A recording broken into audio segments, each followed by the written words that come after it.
3 anos depois, ainda consigo ver aquelas bandeiras rasgadas balançando como dentes famintos no meio da guerra. 100 anos de sangue. 100 anos de cadáveres empilhados na mesma terra. Do outro lado, o general inimigo gritava suas ordens.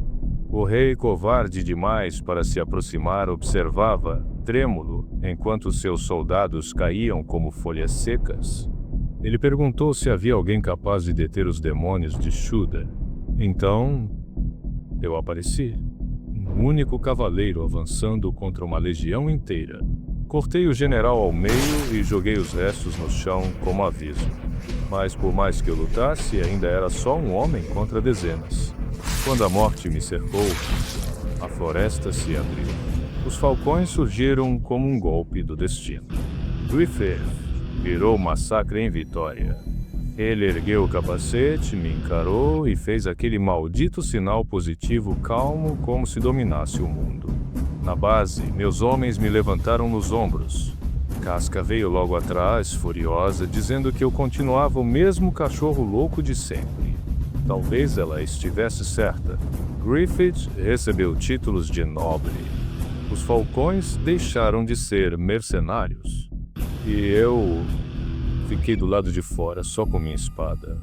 No dia seguinte, nova missão. Tomaram o castelo. Mas havia alguém lá dentro? Alguém segurando 50 dos meus homens sozinho? O nome dele fez todos estremecerem. Nosferatu Zod, o Imortal. 300 anos de batalhas. Uma criatura que ninguém sabia se era homem ou algo além. Um soldado meu caiu diante de mim, mutilado, só para sussurrar seu nome e morreu. Eu me levantei e disse aos meus homens: ninguém me segue. Entenderam? Eu vou matá-lo sozinho. Ao entrar no castelo, parecia que eu tinha atravessado as portas do inferno. Corpos destroçados, armaduras retorcidas. E no centro, ele, Zod, segurando 2 cadáveres empalados na espada. Eu avancei. Ele me lançou contra uma coluna como se meu corpo não tivesse peso. Cada ataque dele era brutal demais para um humano suportar. Mas, então percebi, o peso da minha espada não era desvantagem, era a única vantagem. Respirei. Ajustei minha postura. E nossas lâminas colidiram. A minha quebrou a dele. Atingi seu ombro. Ele sorriu, dizendo que eu era o primeiro humano a feri-lo em 300 anos. E então, ele mudou. Chifres, pelos, músculos explodindo. A verdadeira forma de Zod. Eu tremi. Não de medo, mas porque o corpo humano treme quando encara a morte de frente. A luta virou massacre quando ele me ergueu para me rasgar ao meio. As flechas vieram. Os falcões invadiram o castelo. Zod, furioso pela interrupção, esmagou vários deles. Griffith correu até mim, arriscando a própria vida. Atacamos juntos, eu pela esquerda, ele pela direita. Arrancamos o braço da criatura. Por um instante, achei que tínhamos vencido, mas Zod se regenerou. Ele olhou para Griffith e viu o berrelete vermelho. A expressão dele mudou. Ódio virou medo. Então ele disse como uma profecia: se você chama esse homem de amigo, prepare-se. Quando os sonhos dele despertarem, você enfrentará sua própria morte. Não há como escapar. E com isso, abriu as asas e desapareceu no céu. Naquele dia eu entendi. Aquilo não era uma batalha. Era apenas o aviso do que ainda estava por vir. A maior ilusão humana é acreditar que força própria basta até que a vida prove o contrário. A autossuficiência é uma armadilha silenciosa.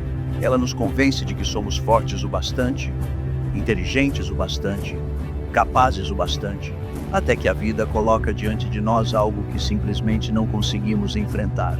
Guts acreditava ser inquebrável, mesmo depois de perder 50 homens, mesmo diante de um inimigo impossível de derrotar. Ele ergueu sua espada e disse: ninguém me segue. Entenderam? eu vou matá-lo sozinho. Mas conforme avançava para enfrentar Zod, a máscara caiu. O que parecia coragem virou teimosia. O que parecia confiança virou desespero. E sua força não era suficiente. Quando Guts tombou, ferido, sem conseguir levantar, a verdade ficou exposta como uma ferida aberta. Ele não era invencível. Ele só estava sozinho. E é exatamente aí que a Bíblia acende uma luz no meio da escuridão. Em Provérbios 3, 5 e 7, está escrito: confie no Senhor de todo o seu coração, e não dependa de seu próprio entendimento. Não se deixe impressionar com a sua própria sabedoria. Autossuficiência não é força, é cegueira. E assim como Guts diante de Zod, a vida também nos coloca diante de batalhas que esmagam nossa confiança humana.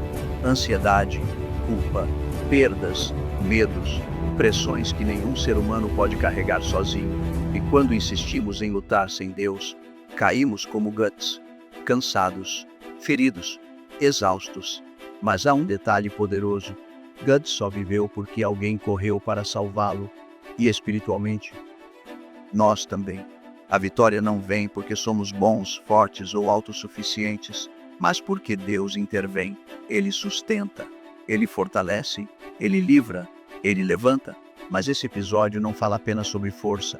Ele fala sobre aviso, sobre discernimento, sobre aquilo que não enxergamos até que alguém revela.